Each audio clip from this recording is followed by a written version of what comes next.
Calling हो गई सबकी? क्या रहती है इसकी? रहती है, हाथ खड़ा करेंगे एक बारी। अभी रहती है, चलो हो जाएगी, कोई बात नहीं, जैसे ही टाइम लगेगा भी हो जाएगी। आपको प्रैक्टिकली यहाँ से कॉलिंग करके ये पता चलेगा कि लोग किस किस तरह से, जो लोग मतलब मोर्चे से जब जुड़े और अब जब हम उनको कोई कुछ बात कहते हैं तब उनके क्या रिस्पॉन्सेज आते हैं, तो वहां से आपको मालूम पड़ेगा कि ये जो डगर है ये कितनी मुश्किल है। लोगों को ऐसे लगता है, कुछ लोग हमारे पास आके कहते हैं आप ना ऐसे बोल दो जी, आप ना ऐसे कह दो जी, आप ना ऐसे कर लो जी। उनको जवाब मिलेगा यहाँ प्रैक्टिकल करके कि क्या पॉसिबल है ऐसे लोगों का साथ लेकर के। जिस तरह के लोग हमको चाहिए, जैसे क्या है कि देखो, मैं इसको बुरा नहीं मान रहा हूं, मैं इसको गलत नहीं कह रहा हूं। जो आदमी ऑलरेडी अपनी जिंदगी में बहुत परेशान है ना, वो व्यक्ति मतलब दूसरों को ऊपर उठाने के विषय में सोच कैसे सकता है? जो पहले ही परेशान है, मतलब उसकी परेशानी ऑलरेडी उसके ऊपर हावी है, उस बात को मानना पड़ेगा हमको। ये बात मतलब उससे नहीं भागना, आपको वहां खड़े हैं उनके साथ। परंतु जो अपलिफ्टिंग का काम है, जो किसी चीज को ऊपर उठाने का काम है, वो वही कर पाएगा जो मुक्त हो पाएगा, जो अपने उस बोझ से मुक्त हो पाएगा, जो उन चीजों से जो। तो ऐसे मुक्त लोगों की खोज के लिए ये पूरा दिन बोलना होता है। इसलिए नहीं होता है कि वो जो जकड़े हुए लोग हैं उनको भी एक बार मुक्त कर देंगे। एक बार जैसे कल 3-4 साथियों ने बताया कि जब आए तो बहुत परेशानी में थे, मोर्चे से जुड़े, पता लगा कि ये तो परेशानी जो है छोटी है, वो मुक्त हो गए। मुक्त होने के बाद अब वो मोर्चे से दिन रात जुड़ गए, अब उनकी खत्म हो गया। वो तो है, वो तो फिर देखो पहले भी था, वो अभी भी है, लेकिन अब वो उससे मुक्त हो गए। उनको मालूम है इसका समाधान होगा सबका मिलकर। सो ऐसे लोगों को साथ हमने लिया और आगे हम बढ़ना चालू हुए। अभी की यात्रा है ये जो, भाई 1 मिनट आवाज। तो अभी ये जो हम कर रहे हैं कि प्लान किया कि हम गांव में जाएंगे। कि कौन कौन लोग हैं जो अपने ग्रुप में, जो गांव में अगर हम टीम्स भेजते हैं तो जो अग्रणीय भूमिका में बोलने की भूमिका निभा सकते हैं, वो कौन कौन लोग हैं? आगे आकर के कौन कौन बोल सकता है? ये हो गए हमारे पास लगभग 15 लोग। तो 15 लोग यानी कि 15 टीमें हमारी बन सकती हैं बड़े आराम से। अर्थात अभी आप अगर निकलते हैं और जाकर गांव में बात करके आते हैं तो 15 गांव एक दिन में कवर हो सकते हैं। अब इसके लिए हमें क्या क्या चाहिए? प्रैक्टिकली देखना है। तो 15 लोग अगर 15 जगह जाएंगे तो 15 गाड़ियां चाहिए, है ना? हमारे पास तो नहीं है बाहर गाड़ी, इसीलिए हम ये कहते हैं ना कि रिसोर्सेज की हमें जरूरत पड़ेगी। जिस वक्त हम वो संसाधन, पहले जो सबसे पहला संसाधन है वो है व्यक्ति, कि पहले हमारे पास बात को समझे हुए व्यक्ति चाहिए। वो अब हमने लगभग जुटा लिए हैं पूरे देश में घूम करके, कि अब जो समझा सकते हैं। अब दूसरा जो संसाधन है वो है अब इन व्यक्तियों को लेकर जाने का संसाधन। अब इस पे हम लोगों को प्रैक्टिकली काम करना है। मतलब वो पहले अगर हम करते तो थ्योरेटिकल होते, वो जो मतलब कुछ दूसरे संगठनों के लोग थे, जैसे मैं आपको बाकी चीजों का तो पता नहीं, लेकिन मैं आपको एक चीज बड़ी स्पष्ट बता रहा हूं जो आपने अपने जीवन में अनुभव भी की होगी। कोई ऐसा व्यक्ति है जिसने 5 से ज्यादा संगठनों में काम किया है कभी किसी न किसी रूप में, या 5 साल से ज्यादा किसी संगठन कहीं पे काम करते हुए हो गए, 10-1 साल किया ना। अब मैं आपको एक प्रैक्टिकल एक्सपीरियंस बताता हूं, फिर आप बताना। आपके संगठन में बहुत अच्छा बोलने वाले, सबका बहुत अच्छा सम्मान करने वाले और बड़े सिस्टमैटिक तरीके से बोलने वाला एक व्यक्ति होगा उस संगठन के अंदर, जो बिल्कुल शीर्ष में कहीं बैठा होगा, जो कोई गलत काम नहीं, गलत बात नहीं करेगा, सब जायज बातें करेगा, और उसका सब में बड़ी रुचि होगी और सामाजिक जीवन उसका बड़ा अच्छा रहेगा। और कुछ दिनों के बाद वो सबसे बात करने लग जाएगा और सारे के सारे संगठन के टॉप पे लड़ाई बजनी शुरू हो जाएगी। और बाद में पता चलेगा कि वो कहीं ना कहीं बैकग्राउंड से आरएसएस से बिलोंग करता है। मिला होगा आपको कहीं ना कहीं, मैं गारंटी से कहता हूं। मतलब उसकी आज भी वहां पर वही चीज पड़ी है। अगर वो, क्योंकि उसकी खासियत क्या है, उसे बोलना आता है और वहां पर बकायदा ट्रेनिंग की जाती है कि किसी के किए हुए काम के ऊपर अपनी मोहर कैसे लगाई जाती है, मतलब अपना काम, अपना हल कैसे, मतलब और उस संगठन को कैसे तोड़ा जाता है। क्योंकि किसी भी दुश्मन की मजबूती हमारे टूटने में है, हमारे संगठित रहने में नहीं। और किसी भी संगठन के अंदर, यानी कोई वहां से सीखा हुआ आदमी होगा, उसे ये ट्रिक आती है कि नहीं आती? बिल्कुल, वहां बिल्कुल, क्योंकि ये रहे हैं, इसलिए इनको पता, ये छोड़ करके आए जब देखा कि उधर वो सपने पूरे नहीं होंगे।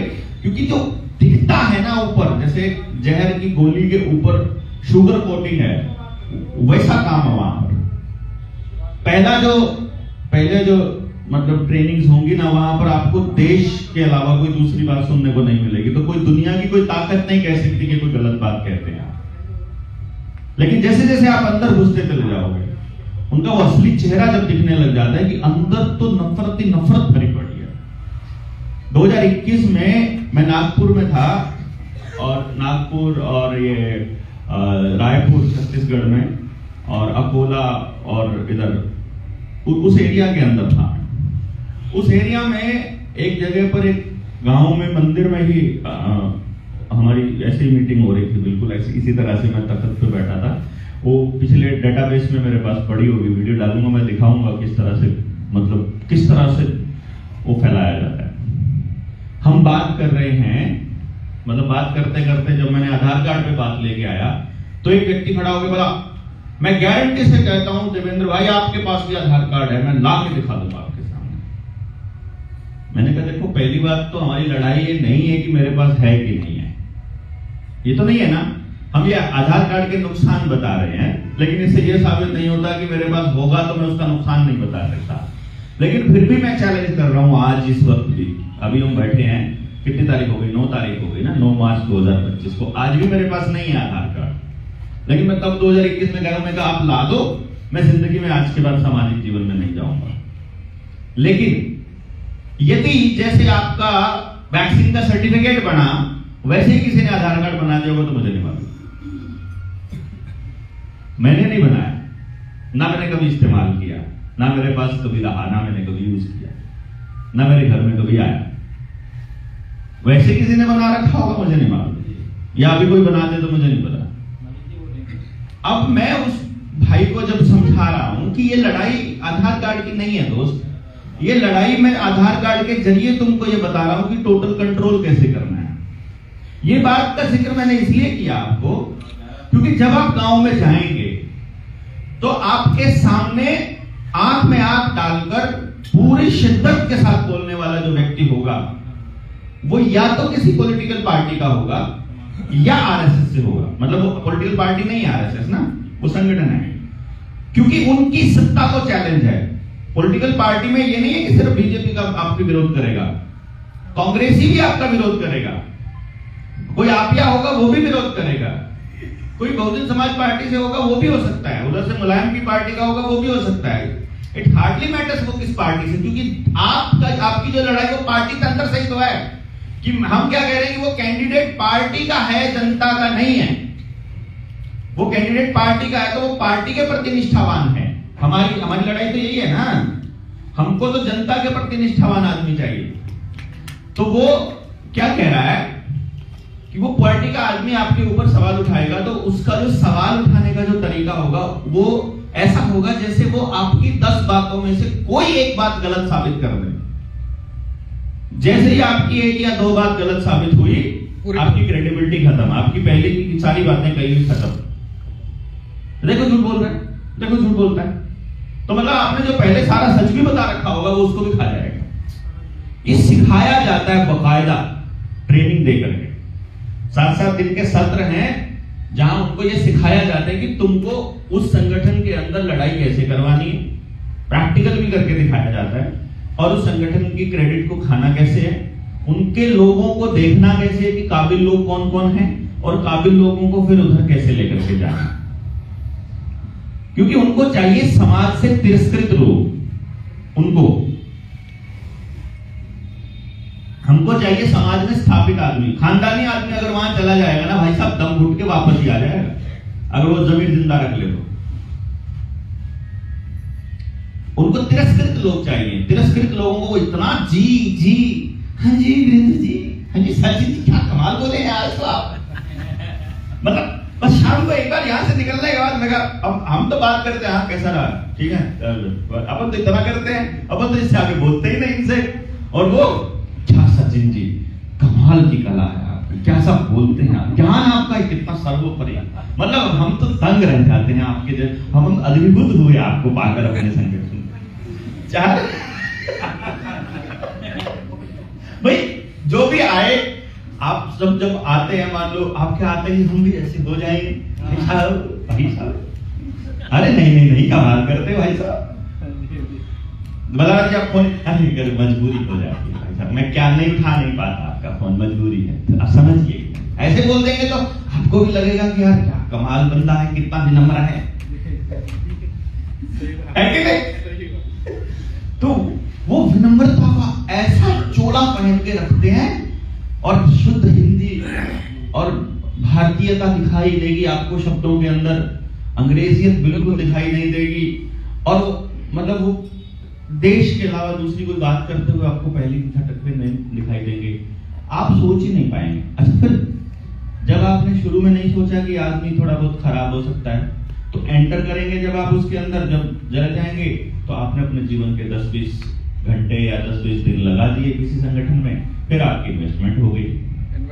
अब आदमी उस इन्वेस्टमेंट से फिर कुछ ना कुछ निकालना चाहते हैं कि यार अब 10 दिन लगा दिए या 15 दिन लगा दिए, इनके साथ इतना टाइम बिता दिया, अब इनको छोड़ के नहीं और जाएंगे तो वहां जीरो से शुरू करना पड़ेगा। इस चक्कर में वो उसको घसीटता रहता है, वो फंस जाता है उस सिस्टम के अंदर। इसीलिए हमने जनता सरकार मोर्चा में एक सिस्टम रखा, आपको फंसने की बिल्कुल जरूरत नहीं है, समझे ना?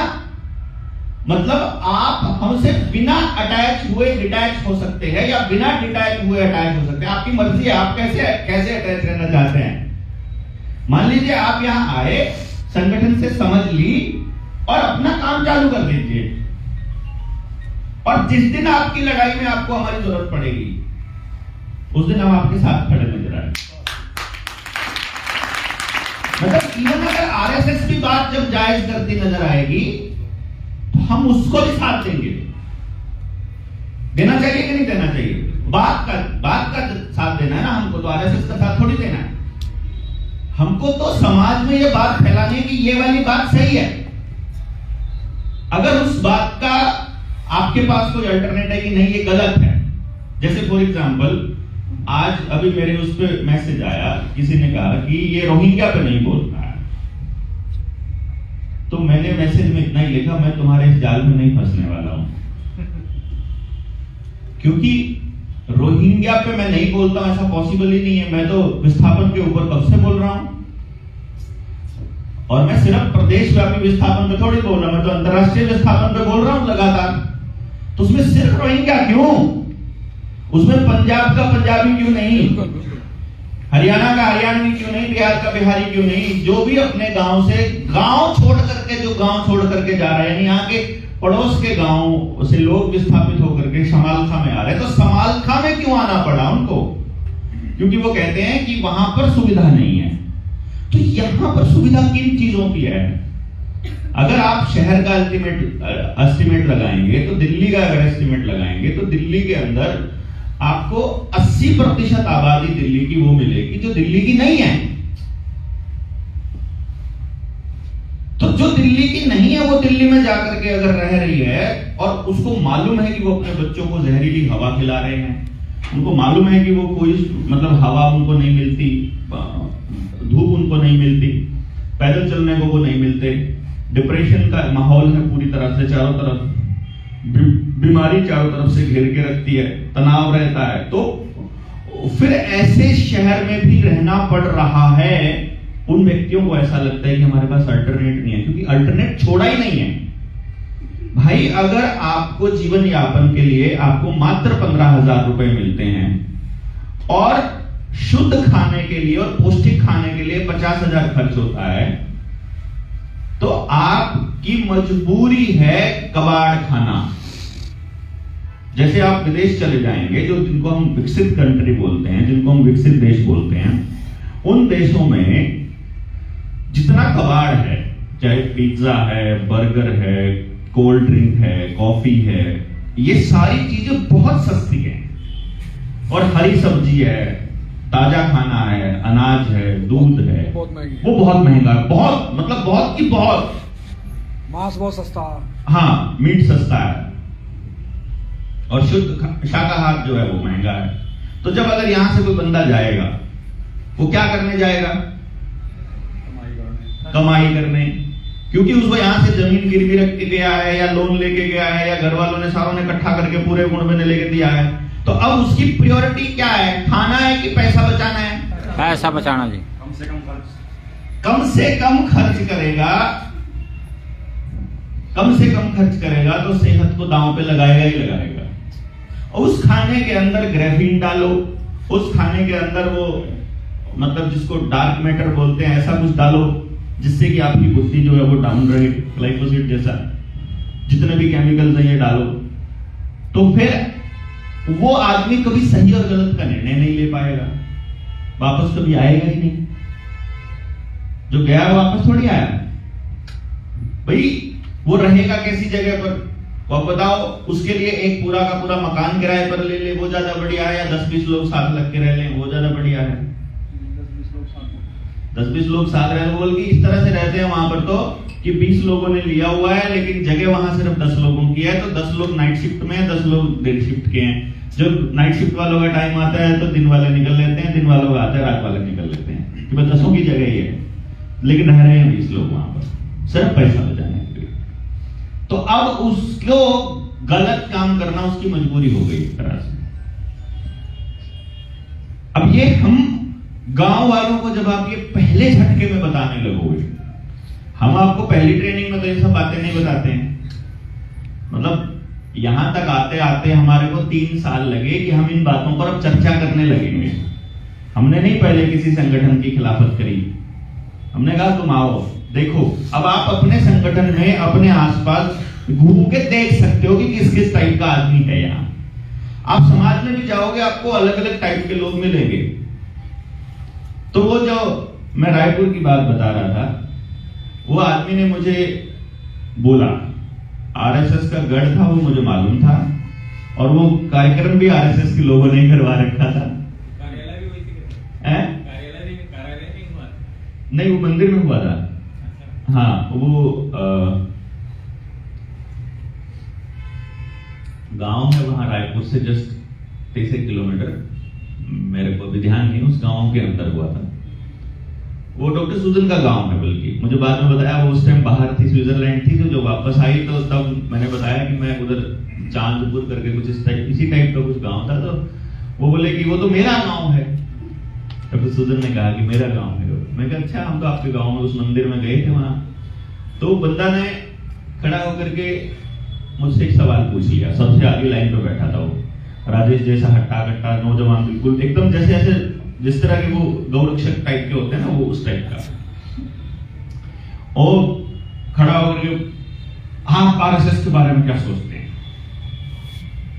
मैंने कहा भाई आरएसएस के गढ़ में बैठा हूं, उसके हिसाब से बताना है कि अंदर की बताऊं? तो नहीं, आप क्या सोचते हैं? मैंने कहा देखा, मैं जो सोचता हूं मैं ये नहीं कह रहा हूं कि सबको वैसे ही सोचना है, लेकिन मेरा अपना विचार है। अब मैं जेएसएम के मंच पर बैठा हूं, तो मैं जेएसएम के मंच पर ये लाइन नहीं बोल सकता, क्योंकि जेएसएम की लाइन नहीं है जो मैं आगे बता रहा हूं। ठीक है ना बात? कहीं ऐसा ना कोई आदमी इसको यूज करने लगे कि जनता सरकार मोर्चा वाले तो ऐसा कहते हैं। ये लाइन मैं पहले डिस्क्लेमर दे रहा हूं आपको सबको ना, इसलिए हम लोग ऐसी मीटिंग्स में वीडियो रिकॉर्डिंग नहीं करते हैं जानबूझ के। लेकिन मैंने वहां जो बोला, वहां कोई मंच नहीं था, वहां मैं अकेला था, वहां किसी संगठन के बिहाफ पर मैं नहीं गया हुआ था। वो 2021 की बात है, संगठन तो जैसे तो 2022 में बना। तो मैंने उस भाई को बोल दिया, मैं कहा देखो भाई, मुझे नहीं पता, लेकिन अभी पिछले 6 महीने पहले की खबर है कि आरएसएस को इंग्लैंड ने और अमेरिका ने आतंकी संगठन घोषित किया है, यूनाइटेड नेशंस ने। ठीक है, उसी टाइम पे घोषित किया था भाई जो इंडिया है वो सुरक्षित नहीं है महिलाओं के लिए, तो महिलाएं अगर भारत में जाती हैं तो देख सोच समझ कर जाएं, ऐसा उन्होंने एडवाइजरी जारी की थी कनाडा ने भी। और साथ के साथ आरएसएस को जो है वो आतंकी संगठन घोषित किया था। मैंने कहा दूसरी चीज, आज तक आरएसएस ने अपने खर्चे और आमदनी का ब्यौरा कभी नहीं दिया जब से वो बना है। कभी भी किसी वार्षिक मीटिंग में, कभी अपनी इंटरनल मीटिंग में कभी नहीं दिया ना। अनरजिस्टर्ड एक संगठन, मतलब जैसे कागजों में रजिस्ट्रेशन करवा लिया लेकिन उसके मेंबर्स कहीं भी रजिस्टर्ड नहीं है। एक ऐसा संगठन जिसको आप कभी नहीं किया, और इसीलिए इतने सालों के संघर्ष के बाद आज वो इस जगह पर पहुंचे। जिस देशभक्ति का सहारा लेकर वो आज देश के ऊपर राज कर रहे हैं, यदि वो सचमुच उसको इंप्लीमेंट करवाने के लिए सरकार पर प्रेशर बनाते तो इन 10 सालों में देश की हालत कुछ, मतलब देश किस लेवल पर पहुंच जाता, जितना भरोसा लोगों ने जताया था। वो सिर्फ संगठनिक ढांचे को बनाए रखने के लिए जो कॉम्प्रोमाइज हुआ वो कारण था। मैं आपको बताऊं, मैं ये नहीं कह रहा हूं कि, हालांकि उसकी स्थापना 1925 में हुई थी, आरएसएस नहीं थी उस टाइम, उसका नाम कुछ और था, लड़ाई कोई नहीं लड़ी, लेकिन जिस वक्त उसका संगठन निर्माण होता है तो अंग्रेजों ने, जैसे वीरेंद्र भाई साहब ने बताया था कि उन्होंने 1947 में आपके देश को एक मतलब ट्रांसफर ऑफ पावर का एक एग्रीमेंट किया कि आपको हमारे हिसाब से चलना पड़ेगा। और उस वक्त क्योंकि पूरे देश की लड़ाई जो लड़ रही थी वो कांग्रेस लड़ रही थी, जिसके बारे में गांधी ने बाद में कहा था आजादी वाले ट्रांसफर ऑफ पावर वाले एग्रीमेंट के बाद कि भाई अब कांग्रेस को जो है वो मतलब विघटित कर देना चाहिए, इसको समाप्त कर देना चाहिए, नए सिरे से राजनीति शुरू करनी चाहिए, गांव-गांव जाकर लोगों को जगाना चाहिए, ये गांधी ने कहा था। और जब गांधी जी की इस बात को जब ये हुआ तो अंग्रेजों को अटैक लगा कि वो ये तो गड़बड़ हो जाएगी। ये तो जब 1948 में जनवरी में जब उनको मारा गया था 30 जनवरी को, क्योंकि अगस्त में 47 में आजाद हुआ है देश, अगर वो कह रहे हैं, और 48 में मतलब अगस्त के बाद कितना महीना, 4 महीने, तो बस 4 महीने के बाद ही तो मार दिया गया, ठीक है ना, ठीक 4.5 महीने बाद उनको मार दिया गया। इस 4 महीने के घटनाक्रम क्या कह रहे हैं? इस 4 महीने के घटनाक्रम ये कह रहे हैं कि गांधी नेहरू से खुश नहीं है, उनको मालूम है कि नेहरू अंग्रेजों के हिसाब से चल रहा है, वो देख रहे हैं कि जो कांग्रेस पहले चल रही थी वही अब सत्ता पर काबिज हो गई है, यानी अब हम लड़ाई लड़े मान लो आंदोलन के लिए और हम ही सत्ता पर काबिज हो जाएं। तो क्या हम सत्ता पे काबिज होने के लिए थोड़ी लड़ रहे थे, हम तो व्यवस्था को बदलने के लिए लड़ रहे थे। सत्ता पे काबिज होने के लिए तो अपना प्रतिनिधि हमको भेजना चाहिए, कोई भी प्रतिनिधि भेज दो। तो उसको गांधी ने कहा कि जो कांग्रेस अभी कर रही है बहुत गलत कर रही है, कि जो स्वतंत्रता संग्राम वाले जो लोग हैं उनको ऐसे इस्तेमाल नहीं करने का है, सही तरीके से चलो, तो बढ़िया तरीके से देश के लोगों का प्रतिनिधित्व लेकर आओ। तुम देश के लोग जो गांव-गांव जाकर के लोगों से पूछो कि तुमको क्या चाहिए और उस हिसाब से आगे चलाओ इस कहानी को। तो जब इस तरह की कहानी होने लगी तो कांग्रेस के खिलाफ, कांग्रेस के अंदर ही जब वो चीजें चलने लगी, वो पहले ही चल रही थी क्योंकि नेताजी सुभाष चंद्र बोस 1945 में अपनी सरकार बना ही चुके थे, उससे पहले वो कांग्रेस को छोड़ के भाग चुके थे कि तो कॉम्प्रोमाइज करने वालों का ग्रुप है, ठीक है। अब कांग्रेस की स्थापना भी हमको तो पढ़ाया जाता है बचपन में, बचपन से हर क्लास के हर बच्चे को पढ़ाया जाता है, प्लानिंग के तहत पढ़ाया जाता है कि कांग्रेस की स्थापना एओ हयूम ने करी थी, कि अंग्रेजों ने करी थी। लेकिन ये नहीं बताते हैं कि जो जनसंघ उस टाइम पर था उसकी स्थापना भी अंग्रेजों ने ही करी थी।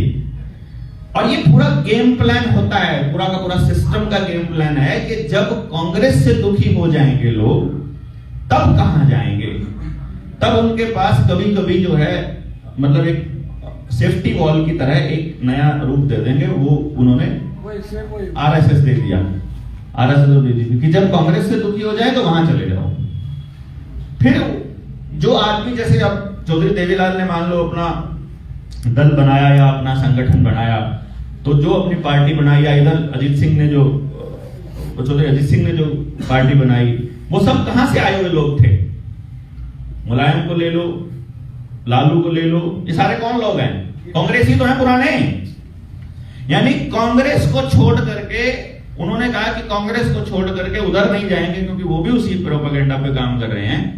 तो उन्होंने अपनी क्षेत्रीय पार्टियां बनाई, क्षेत्रीय दल बनाए। वो क्षेत्रीय दलों ने क्षेत्रीय मुद्दे लिए, चाहे उस शिरोमणि अकाली दल है उधर प्रकाश सिंह बादल का, कि जो उन्होंने अपने मतलब अकाल तख्त के हिसाब से उन्होंने कहा कि हम अपने धन को बचाने के लिए लड़ेंगे। इधर से चाहे ये लोग अपने अपने एजेंडाज पे चलने लगे, कोई किसी तरह कोई किसी तरह से। तो जब ये देखा इन्होंने कि यार ये क्षेत्रीय पार्टियां फिर गड़बड़ कर रही हैं, तो फिर क्षेत्रीय पार्टियों को खत्म करने का सिलसिला चला कि किसी भी तरह से जो तीसरा जो ध्रुव है, जो क्षेत्रीय पार्टियां हैं, वो किसी तरह से या तो इस तरफ चले जाए या इस तरफ चले जाए। जो अभी आम आदमी पार्टी को रगड़ने का जो प्लान है, जो गेम प्लान है, वो यही तो है कि आने वाले वक्त में आम आदमी पार्टी भी या तो एक तरफ चली जाएगी या तो वो कांग्रेस को ज्वाइन कर लेगी। ज्यादा चांसेस हैं कि वो कांग्रेस को ज्वाइन कर लेगी, क्योंकि उसका वोटर वही है, पहला पुराना कांग्रेस ही। अब वो जब वहां पर तो बड़ा बवाल मचा, मतलब रायपुर में तो जो मैं बता रहा था, खड़े हो गए मारने के लिए। मैं ऐसे ही बैठा था, तखत पे ही बैठा था, जो प्रवचन वाला तखत था पंडित जी वाला, उसी पे बैठा था, जो सत्संग वाला। वो भागने लगे, तो वो आयोजन जो किया था वो नरेंद्र गुप्ता जी हैं रायपुर से, उन्होंने किया था। वो मुझे बोले डॉक्टर साहब आप निकलिए। मैं कहा निकलिए, तुम्हें पता नहीं है कौन हूं मैं? भाई 10 मारेंगे, ये 10 लोग मारेंगे, एक दो को तो लेके मैं भी पढ़ूंगा, ऐसे थोड़ी ना है, लड़ेंगे भाई, ऐसे नहीं, भागना नहीं है, मैं यहीं बैठा हूं, जिसको लड़ना आओ। और मैं भी फिर खड़ा हो गया तख्त के ऊपर, मैं कहा जिसने आना है देखी जाएगी। तो वो फिर उन्होंने सारों ने पकड़ के और वो निकाले बाहर। फिर उन्होंने लगे वो नारेबाजी करने, नहीं होने देंगे यहाँ पे कार्यक्रम, तुम करके दिखाओ, वहीं पे लगे। मैंने कहा तुम यहाँ इस हॉल में कार्यक्रम नहीं होने दोगे? बोला ना। मैं कहा तुम पूरे देश में नहीं होने दोगे? नहीं, तुम यहां से बाहर जहां मर्जी करो। मैं कहा ठीक है, पर जिसको मेरा कार्यक्रम सुनना है वो बाहर आ जाओ पार्क में। तो मैं ऐसा कह के बाहर पार्क में चला गया। सब वहां टोटली उसकी पत्नी उसको कह रही, उसकी पत्नी भी बैठी थी, तुम बेवकूफ हो क्या? तुमको समझ में नहीं आ रहा है, तुम्हारे बच्चों को इस टीके से बचाने की बात कर रहे हैं, तुम्हें तुम्हारे पूरे परिवार को बचाने की बात कर रहे हैं, तुम लेके आरएसएस पे बात को ले आए घुमा करके। तुमको अकल नहीं है, तुमको नहीं सुनना, मत सुनो, मैं जा रही हूं उनको सुनने के लिए। वो उनकी पत्नी खुद मतलब सबसे पहले खड़ी हुई, वो आई मेरे पास, वो उधर बाहर खड़े हुए, सुना हमने पूरा का पूरा 1-1.5 घंटा। फिर मैंने पार्क में ही लेक्चर दिया बिना माइक के। मैं कहा आ जाओ बैठो, यहीं पे सुना। वो बैठे बैठे उधर वो गेट पे खड़े रहे, उस हॉल के गेट पे बैठे बैठे खिड़कियों से सुनते रहे आरएसएस वाले। सुनने के बाद फिर उनको लगा कि अरे तो बात तो सारी की सारी सही कह रहा है। मैंने कहा इन लोगों को ये लग रहा है मैं इनका विरोधी हूं। मैं ये कह रहा हूं तुम्हारे को, तुम क्योंकि तुम नरेंद्र मोदी की भक्ति में डूब गए, तो तुमको भी तो ये ऐसे ही ठोक रहे हैं ना। तुम इसकी भक्ति के चक्कर में 2-2 वैक्सीन लगाने के लिए दौड़ रहे हो। तुम्हारा क्या होने वाला है, इसकी जिम्मेदारी मोदी नहीं लेगा। भाई तुम समझो इस कहानी को, ये कोई इमोशनल खेल थोड़ी ना है, प्रैक्टिकल सोच करके देखो। फिर वो वहां से जब कार्यक्रम समाप्त हुआ तो फिर वही बंदा जो खड़ा होकर के सबसे ज्यादा विरोध मारने को तोड़ा था, उसने माफी भी मांगी, मुझे रुद्राक्ष भेंट किया, नारियल भेंट किया, पटका पहनाया, कहा मैंने कहा वो यार हम पटका कौन सा बीजेपी वाला? हाँ वो भगवान से टाइप का वो पहनाया, वो कोई बजरंग दल का होगा, वो आरएसएस का एक हुआ है ना। हाँ बजरंग ना, वो था आरएसएस से प्रॉपर आरएसएस, मतलब कोई जिला का कोई संगठन का था अंदर। तो मैं ये देखा कि अब इतना सब्र आप लोग को होना चाहिए कि भाई आप अपनी बात को किस तरह से कहते हैं। आपके साथ ऐसा पंगा हो सकता है यदि आप सच की लड़ाई लड़ेंगे ना। अगर आपको कॉम्प्रोमाइज करना नहीं आता है, अगर आप उनके हिसाब से नहीं बोलोगे, तो आपका दुश्मन है वो, क्योंकि सामने वाला वही सुनना चाहता है। वो पहले से तय करके बैठा, उसे क्या सुनना है। अगर माइक वाला वो नहीं बोल रहा है तो वो विरोधी है उसका, सीधा समझो। उसकी सोच को हम नहीं बदल सकते और हमारा काम भी नहीं है बदलने का। हमारा काम क्या है, मैं आपको आपका काम बता रहा हूं। आपका काम क्या है? आपका काम है आपकी सोच के लोग ढूंढना समाज से। आपका काम किसी की सोच को बदलना नहीं है। उस पर जोर लगाओगे बहुत टाइम लग जाएगा भाई। न्यूट्रल आदमी तो आपके साथ आ जाएगा ऑटोमेटिकली। जैसे अगर राजनीति की बात करने लगे, ये हम जब राजनीति की ट्रेनिंग देते हैं तब हम समझाते हैं, तब हम बताते हैं। इसको समझना कितना आसान है अगर राजनीतिक परिवर्तन लाना है तो। राजनीतिक परिवर्तन बहुत बड़ी बात नहीं है। ऐसे जैसे चुटकियों में कोई काम होता है ना, ऐसे होगा। जैसे ये कॉलिंग वाला डाटा फंसा हुआ था, आप सारों को दे दिया, आपने निपटा दिया 2-3 घंटे में, कुछ भी नहीं है। आदमी है तो काम कुछ भी नहीं है हमारे पास, कोई चीज की कमी नहीं। किसी भी गांव में किसी भी पॉलिटिकल पार्टी के सपोर्टर और वोटर नहीं बोल रहा हूं मैं, डेडिकेटेड होकर उस पार्टी के लिए लड़ने वाले कितने कार्यकर्ता होते हैं बताओ जरा। 4 या 5 अगर हो तो पूरे के पूरे गांव को से एक तरफा जीत हो जाती है। मैंने देखा है या तो एक भी नहीं होता है या एक होता है, और बहुत ही ज्यादा हो तो 2 होते हैं, मतलब उनकी आपस में नहीं बनती बिल्कुल सही, वो जो 2 होते हैं उनकी आपस में नहीं बनती, और उनमें से भी एक ताकतवर दिखता रहता है। यानी अगर कुल मिलाकर देखा जाए तो पूरे गांव में किसी भी पॉलिटिकल पार्टी को मतलब डेडिकेटेड होकर सपोर्ट करने वाला एक ही कार्यकर्ता रहता है पूरे गांव में, मानते हो? चुनाव के टाइम पर तो वो होते भी तो चुनाव के टाइम पर सक्रिय होते वो हाँ, मैं पूरे रूटीन में कह रहा हूं कि पार्टी की गतिविधियों में पार्टिसिपेट करने वाला एक ही मिलेगा गांव में, ठीक है।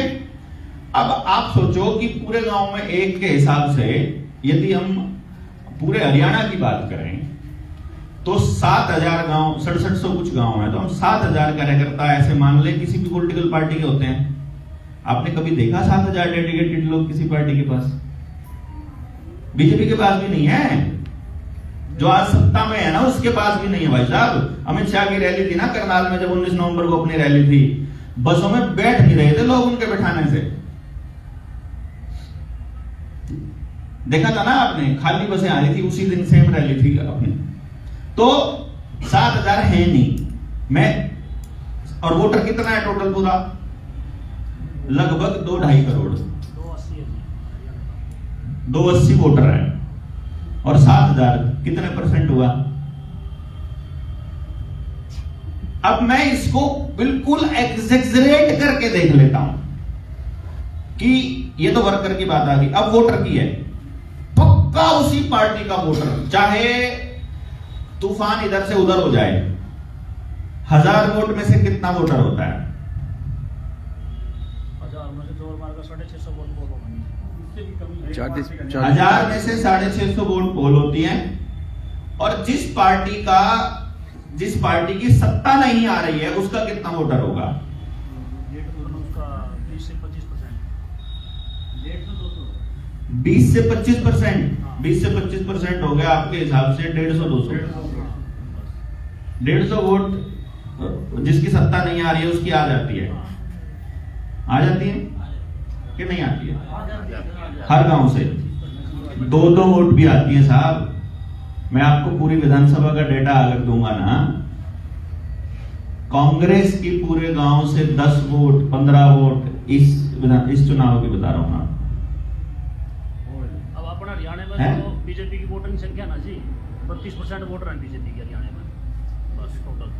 हाँ, 2014 में जब सरकार बनी थी तो 31% वोटर था पूरे देश में बीजेपी का, और जब 2019 में जिसमें लाल कृष्ण आडवाणी को प्रधानमंत्री उम्मीदवार बनाया गया था, तब 24% थी बीजेपी को जो वोट था, यानी कि 2009 में, सॉरी हाँ 2009 में 24% था, 2014 में 31% था।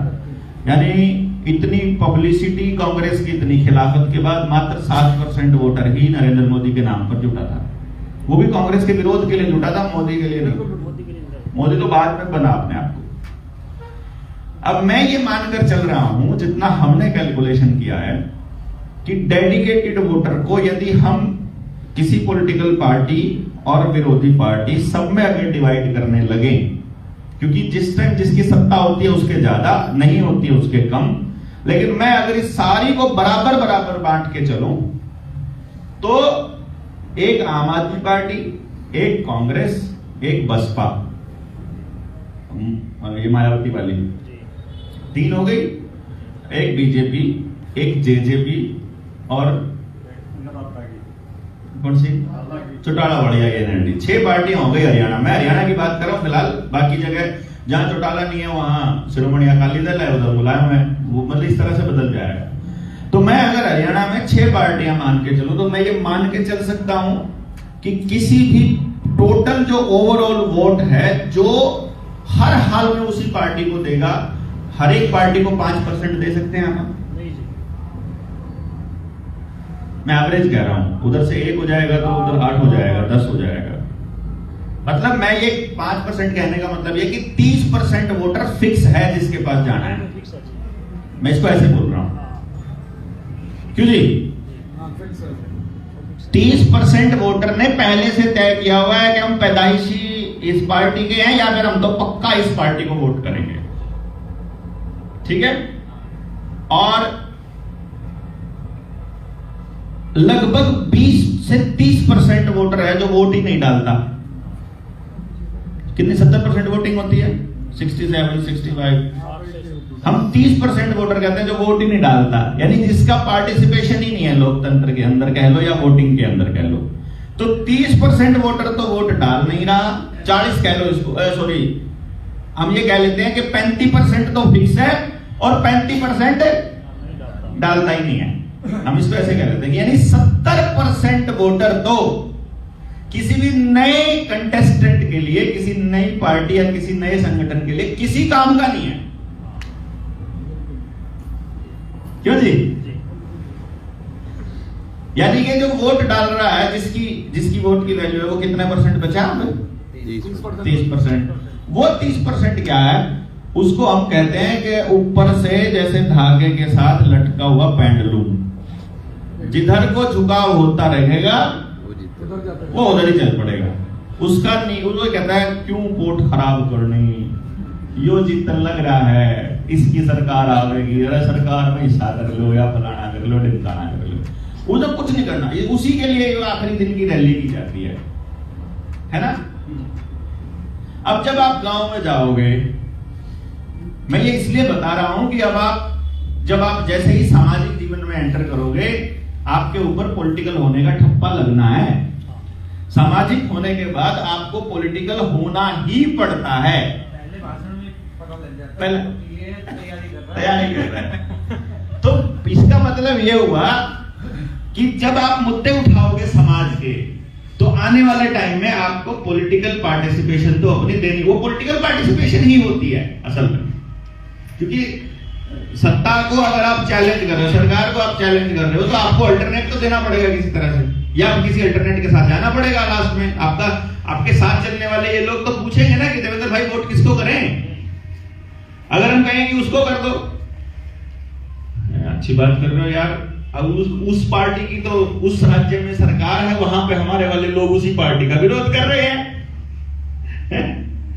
जैसे कोरोना के टाइम पर अगर आप बीजेपी का विरोध कर रहे थे सेंटर में, तो आप कांग्रेस को अच्छा नहीं कह सकते, क्योंकि राजस्थान में कांग्रेस में अशोक गहलोत भी वही काम कर रहा था और राहुल गांधी भी वही कर रहा था, उधर से आम आदमी पार्टी भी वही कर रही थी, उधर से मुलायम भी वही कर रहा था, तो अजीत का बेटा भी वही भाषा बोल रहा था, ममता भी वही भाषा बोल रही थी, और चाहे कोई भी है सब सेम भाषा बोल रहे थे।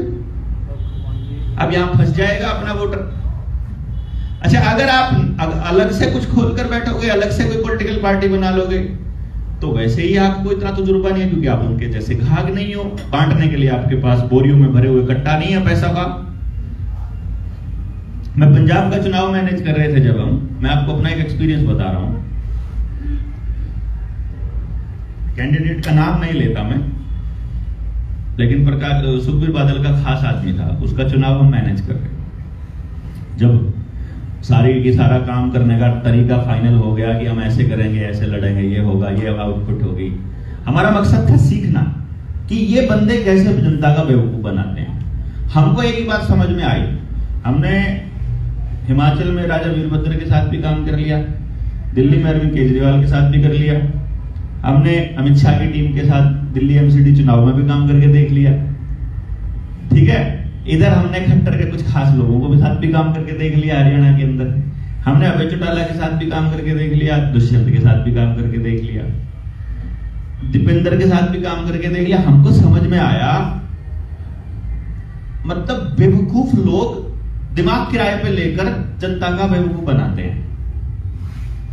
एक नंबर के गधे, कुछ अकल नहीं, ना इनको ग्राफ पढ़ना आता, ना चार्ट पढ़ना आता, ना एल्गोरिथम देखना आता, ना लोगों की साइकोलॉजी का पता है। जैसे वो तो उतना तो मेरे दादाजी को भी पता था, वो तो गांव के सरपंच को भी पता होता है, ठीक है। मतलब कहीं पर स्टैंड नहीं करते, कुछ करना नहीं आता, टेक्नोलॉजी का कुछ करना नहीं आता और किसी चीज का कुछ करना नहीं आता, सिर्फ पैसे के दम पर पैसा फेंकते हैं और जो लोग हैं वो उसको मैनेज करने वाले बैठे होते हैं, वो मैनेज करते हैं। बस इतना समझ में आया हमको। मैं कहा तेरे की इनको तो ये तो है ही नहीं, अकल ही कुछ नहीं है इनकी, तो हम तो सोच रहे थे कोई बड़े लोग होंगे। ये तो अगर गांव के आदमी को समझा दिया जाए राजनीति करना, इनके तो झूठ मारेंगे तो गांव में घुसने ना दें किसी को भी। हाँ, ये समझ में आया कि यार ये तो ठगी हो रही है देश के साथ में। तो फिर हमने समझा कि यार तो अलग खेल है। तो मैं उसकी बात बता रहा था। शाम को बैठे जब हम प्लान कर रहे हैं अगले दिन, तो बोला जी 20-22 कम चल जूगा डॉक्टर साहब, 20-22 कम चल जूगा। मैं कहा 20-22 लाख में तो नहीं काम चलेगा बाजी। और 20-22 लाख नहीं यार, 20-22 करोड़। विधानसभा चुनाव में 22 करोड़, हाँ 2 करोड़ तो छोटे हो गए। हमारा रेट था एक विधानसभा का, हमारी पूरी टीम का था। 2 करोड़ तो थाटे हो गए, 20 करोड़ जो है। और 20 करोड़ का कहां खर्च करोगे यार। तो एक विधानसभा पे हम एस्टिमेट लगा रहे थे कि अगर बहुत ही ज्यादा पैसा खर्च करेंगे तो 4-5 करोड़ रुपया खर्च कर लेंगे यहाँ, क्योंकि इनके पास पैसा है तो कर लेंगे, नहीं होता तो हम प्लान कर रहे थे कि 1 करोड़ में जीती जाएगी। तो वो बंदा 20 करोड़ बना के बैठा है। तो कहता है ना मैं सोचा 10 करोड़ से वंडने ही वंडने, हाँ तो वोटा खरीदनी पैनी। मैं पहली बार पंजाब का चुनाव लड़ रहे थे हम लोग, हमने देखा कि वहां बकायदा रेट फिक्स है वोट का। और कमाल की बात यह है कि उस पर्टिकुलर कॉलोनी में, उन पर्टिकुलर घरों में 1 बोरा बीजेपी डाल के आ रही है पैसों का, 1 बोरा। उनको पता है वोट उनको भी नहीं मिल, उनको पता है जिसको मिलनी है, किसी को नहीं पता। 1 बोरा कांग्रेस वाला डाल के आ रहा है, 1 बोरा अकाली वाला डाल के आ रहा है। और वो बंदा जो है बोरों में भर के पैसे डाल के देखा हमने इलेक्शन में ले, ये हाल है भाई। सब्जियों के साथ भी भेजते हैं। हाँ, अब वो जो नया खेल देखा कि यार ये देश को इतना बेवकूफ बनाने का खेल, इतना बजट बना के बैठे हैं भाई। लड़ लोगे आप उनसे? लड़ लोगे क्या? अगर उनकी चाल का उनसे पहले पता है, तो मैंने तो इनके साथ बैठकर पॉलिसी बनाई इलेक्शन जीतने की, तो हमको मालूम है कि क्या क्या पॉलिसी बनती है, कौन सी। मतलब दिल्ली के अंदर तो मैंने ये खेल देखा अमित शाह की टीम का, तो अपनी इसलिए क्योंकि मेरे साथ है तो मुझे मालूम है, उसको पता है, अमित शाह को भी अगर सुनेगा तो उसको भी पता है कि ये कौन है, जिस लाला जी के साथ उसने मेरे को लगाया था उसको मालूम है। अब तो चल रिकॉर्ड भी हो रहा है तो मैं बता ही रहा हूँ, कोई चक्कर नहीं। आप कौन सा डरते हैं यार, तो लड़ निकलने लिए उनके खिलाफ। मतलब प्लानिंग क्या होती है कि मंगोलपुरी में एक वाल्मीकियों के लड़के को थप्पड़ मरवाना है और मुसलमान से मरवाना है।